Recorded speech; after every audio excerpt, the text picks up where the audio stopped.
Hello guys, in this video we are going to do some work on this Sony Vaio model. It's a mouthful. Okay, PCG-71811M. No, that's a model number. Go Sony. I think it's even too short, should be longer. So yeah, main things. I'm going to show you how you can upgrade this thing. I'm going to install Windows 10 Home on it because it has a Windows 7 Home. Is it Home? It should be Home from what? Home Premium on it. And I'm going to fix this because the connector was damaged and somebody tried to fix it. Well, their heart was in the right place.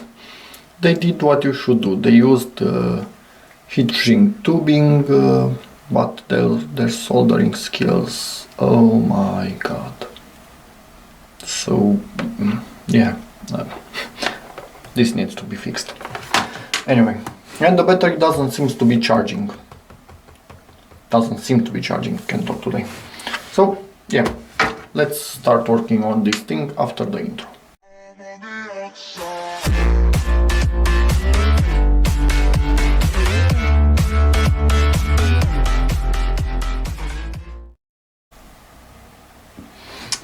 To upgrade this laptop, obviously I'm also going to clean it, but after I'm sure everything works. So to upgrade this thing, pretty simple. For the memory, you undo one screw. Obviously first remove the battery. This lock should be in the up position. Push that one in the up position and lift the battery out, and that's about it. Okay, so let's remove this cover. For the RAM upgrade, let me make sure I'm discharged. Okay, you pull on these metal tabs on the sides.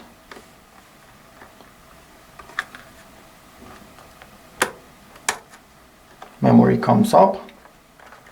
If you need to change it, I'm just taking it out so I can show you its specs. Okay, let me just blow a little bit of the dust of it. Okay, let's put it back in. That's exactly what you are going to do with a new module. You push it into the slot, and while pushing like that, you also start to push down. Clips in place. If you have another one, you put one in the empty slot above it. That's the upgrade done.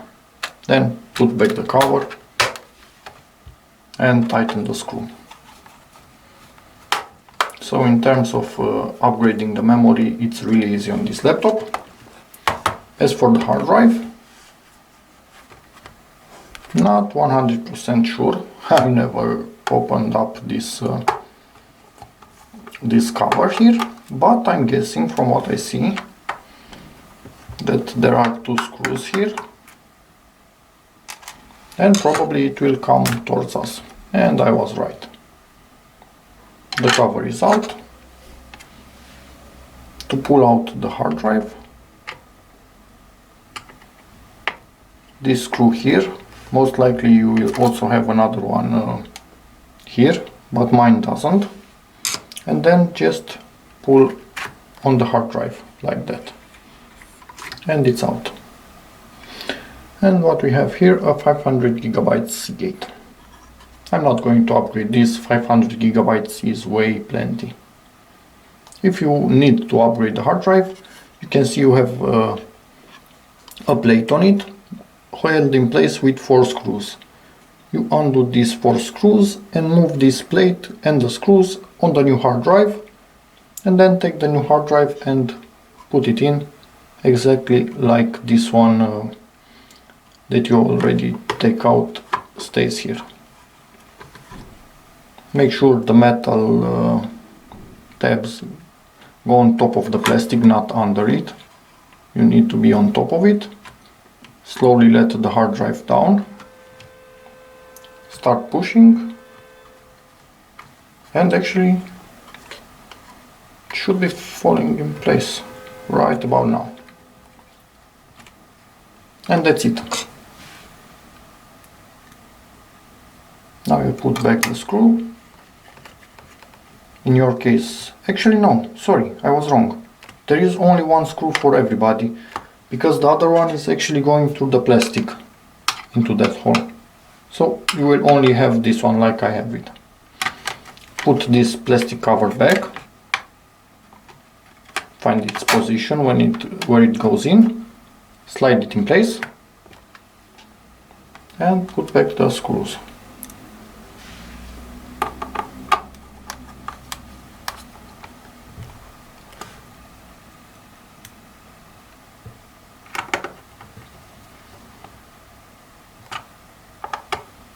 Don't over tighten them, just make sure they are tight so you do not lose them, and that's about it. Okay, next you can put the battery back in.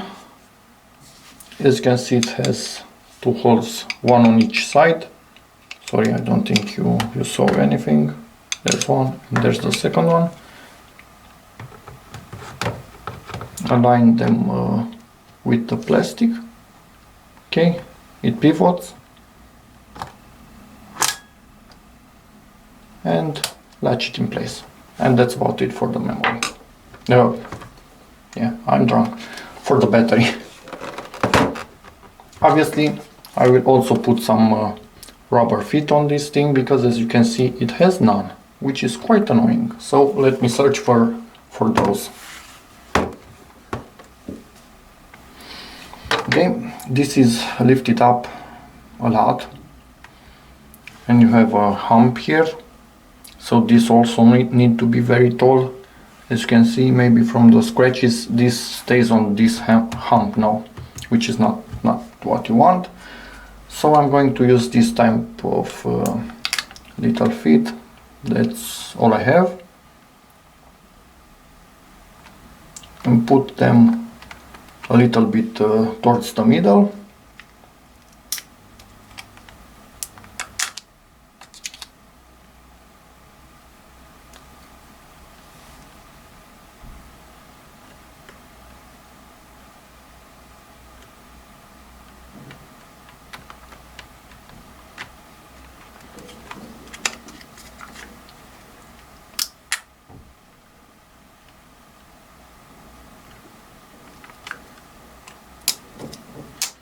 And we are almost done.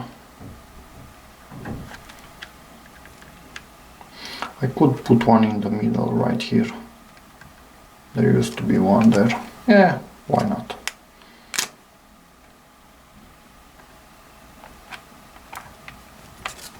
Okay, these stick really well, so they will not be going anywhere.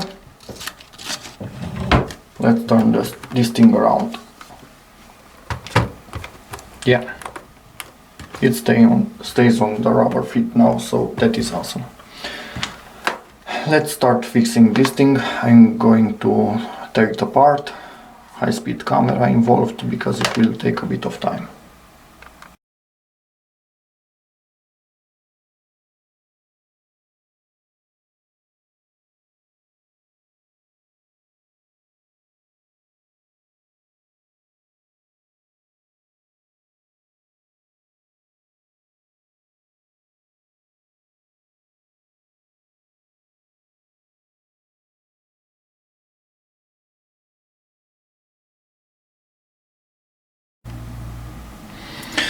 Okay, the connections themselves are decent, so whoever did this knew partially what they were doing. So what's with all this solder, that is beyond me. So I'm not going to redo this. Everything seems okay. This is the color of a cable that is no longer protected over a while. Nothing gives me a reason to redo these connections. I had no idea how good of a solder I will find here, but no, it's connected, it's good. So I'm just going to clean things up a little bit and put heat shrink on it in a nicer way than what it was. So the idea behind this is good, they did a good job, but yeah, they didn't really know how to make it look a bit better. And this cable, because it hasn't moved in ages, is a little bit stiff in this area, so I'm going to wiggle it around just to make sure it's all okay. So let's continue.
Okay, you could say that it's almost identical to what it was, and probably it almost is. I'm really curious to see on video how bad it was when I started and how bad it looks now.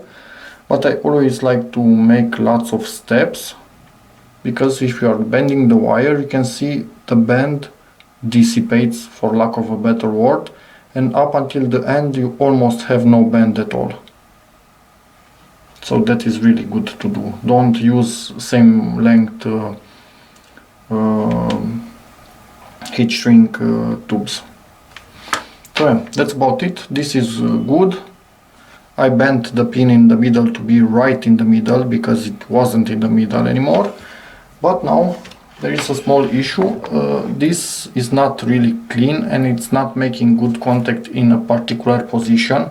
And because the battery is not charging, if you move it like that, it will stop. If the battery would have been good, there was no problem. Just for a second, if it didn't have power, battery would kick in. But like this, not good. So I'm going to try and do my best and clean this thing now.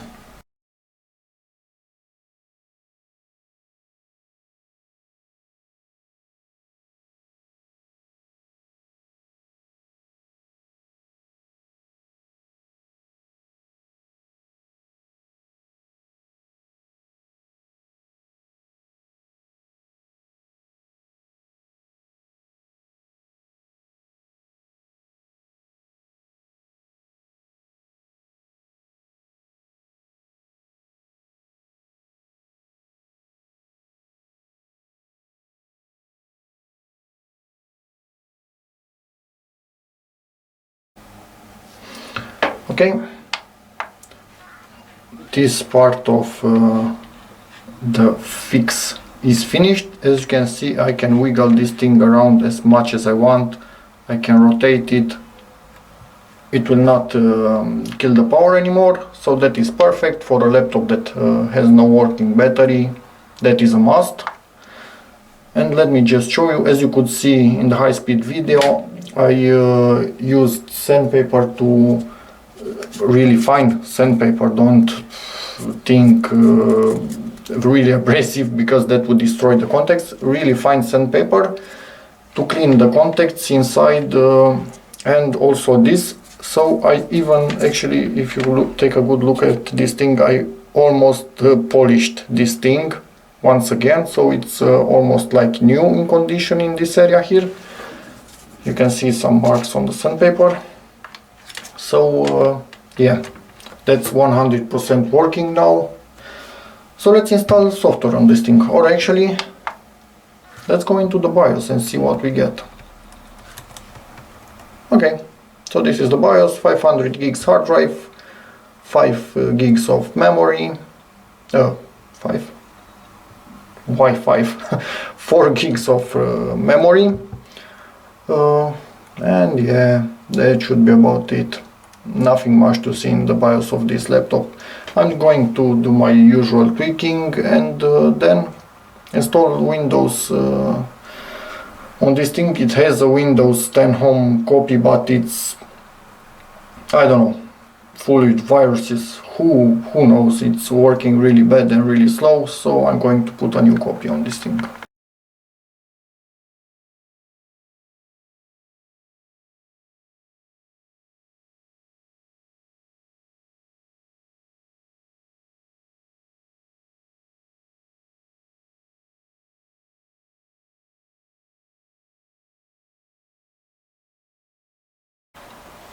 Back, F2 like mad. So it's F2. Let me power it off once again. I think I pressed F2 the first time I powered on this thing, and then I forgot. It's F2. Or, yeah, it's F2. But this thing doesn't have a one-time boot menu. What is that? What? Yeah. Okay, so boot priority, it seems we have external device. If you want to change this, most likely you can with plus and minus. Hopefully. F5, F6. Jesus. Sony seemed to be special. Yeah, Sony seemed to be special. I'm working with laptops all the time, but not with Sony's, and yeah, they are special. I can tell you that for sure.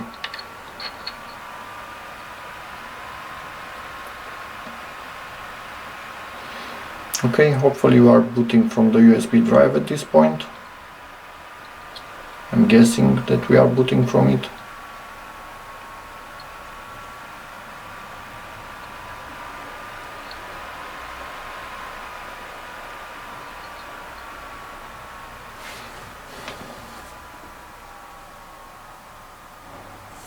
Yeah, we want to click clean installation. So let's continue.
Okay, the software part of things is finally over.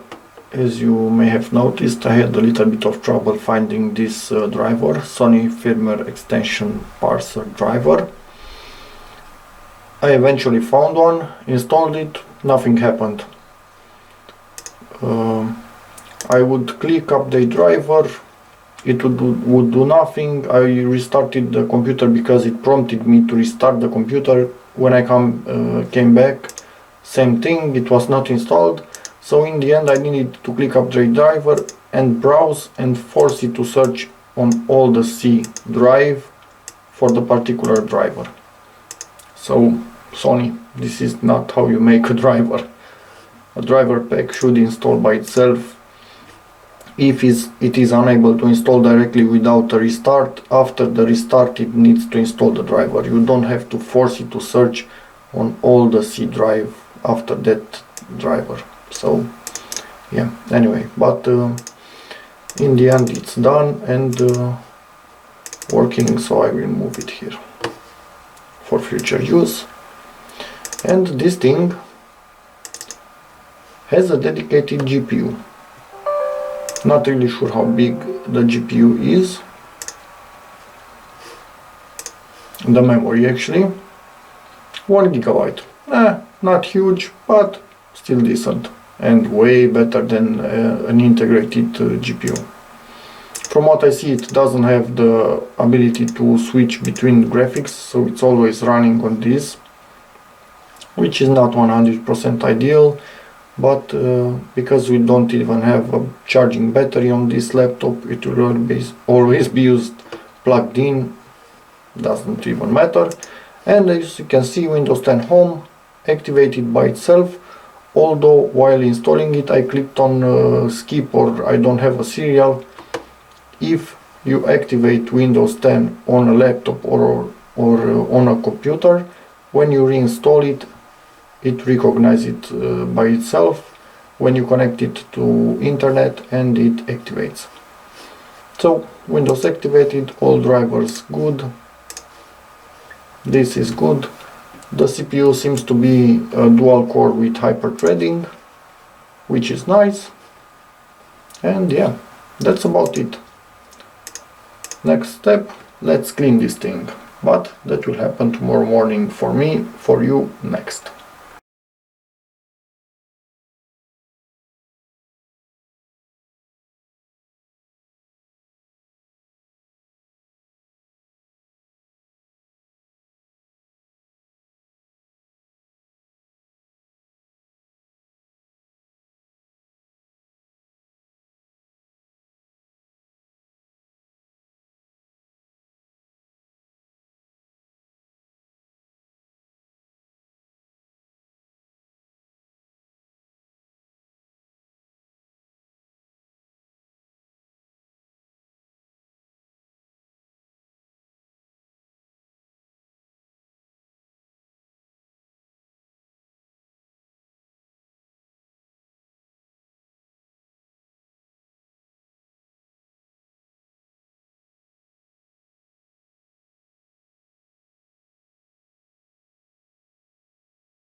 And ta-da, it's clean, it's finished. Apart from the battery not taking a charge, as you can see the LED right here low blinking, it's at 0% charging, plugged in charging, but it's not taking a charge, so the battery is gone. And from experience I know that it's not worth my time trying to get it to charge. Even if I would try and give the individual cells a small charge, there is a big chance it will still not work.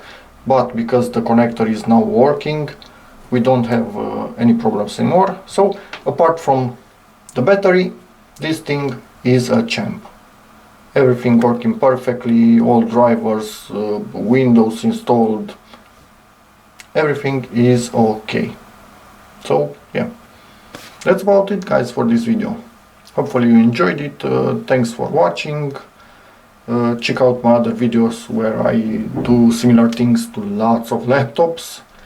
Repair, clean, install software, whatever. Subscribe and see you in the next one. Bye.